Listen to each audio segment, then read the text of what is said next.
Jawabannya iya. Di mana itu tercantum? Dalam satu dokumen. Dokumen apa? Dokumen abad ketiga sebelum Masehi. Bayangkan, abad ketiga sebelum Masehi, saudara-saudara. Bukan abad 3 Masehi. Kalau abad ketiga Masehi dengan abad ketiga sebelum Masehi, jaraknya berapa abad? 600 tahun. Saya tidak bicara abad ketiga Masehi. Saya bicara abad ketiga sebelum Masehi. Dokumen itu sampai hari ini masih ada. Kalau bicara dokumen asli. Berbicara mengenai apa?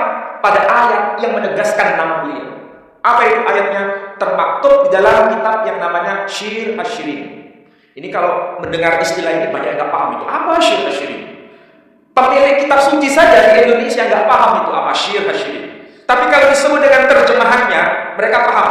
Maksudnya adalah kitab Kidung Agung. Kitab Kidung Agung mereka paham. Tapi kalau disebut nama aslinya Syir Asy-Syirin, mereka tidak paham.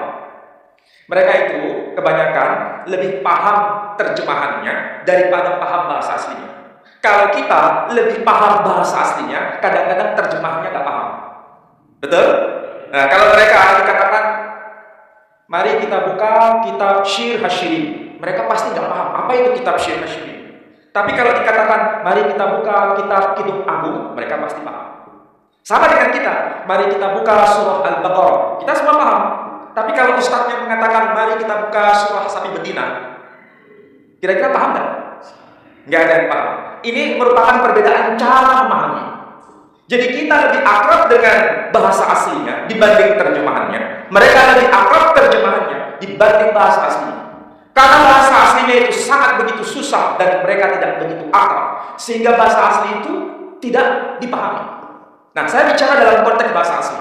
Dan dokumen itu abad ketiga sebelum Masehi, sebelum Nabi kita Muhammad SAW lahir tahun 571 Masehi. Apa yang termaktub di dalamnya? Disebutkan begini: Hikko mamtakim wuhullo Muhammadin zedodi bezera'i benot Yerusalem. Hikko mamtakim, apa yang ada pada lisannya begitu indah. Wuhullo, kalau bahasa Arabnya wakul, dan keseluruhannya. Siapa yang begitu itu?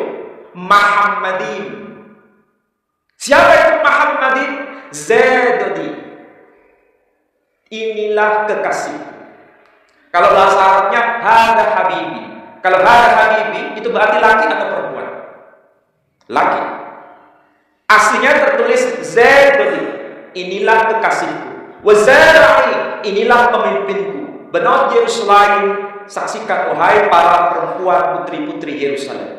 Siapa yang bicara seperti ini? Malak Salomo. Siapa yang Malak Salomo? Quran menyebutnya Sulaiman. Jadi Sulaiman sudah menyebutkan mengenai manusia yang disebut Muhammadin dan disebut sebagai kekasihnya dan disebut sebagai pemimpinnya. Padahal kita tahu Salomo itu bukan sekedar nabi, tapi nabi yang memiliki jabatan sebagai seorang pemimpin, raja. Tapi dia menantikan kedatangan seorang manusia yang disebut pemimpinnya yang datang di masa depan dan disebut namanya dengan sebutan Muhammadin. Cuma Muhammadin di sini diterjemahkan apa? Yang termasyhur. Lalu kalau begitu siapa yang termasyhur? Siapapun berhak disebut yang termasyhur. Tapi kalau merujuk pada teks aslinya tidak ada lain kecuali merujuk kepada Khataman Nabiyyin Muhammad sallallahu alaihi wasallam. Karena istilah Muhammadin, Muhammad, Muhammadun itu maksudnya sama. Sama seperti kalau kita mengatakan Assalamualaikum. Dalam bahasa Ibrani tidak ada Assalamualaikum. Yang ada Shalom Alaikum. Shalom bahasa Ibraninya, bahasa Arabnya Salam. Alaikum mereka menyebut Alaikum. Damai sejahtera bagi kalian semua. Jawabannya apa? Waalaikumsalam. Mereka kalau ketemu sesama mereka menyebut Waalaikum Shalom. Ini bahasa Ibrani dengan bahasa Arab itu satu saudara. Makanya ada kemiripan.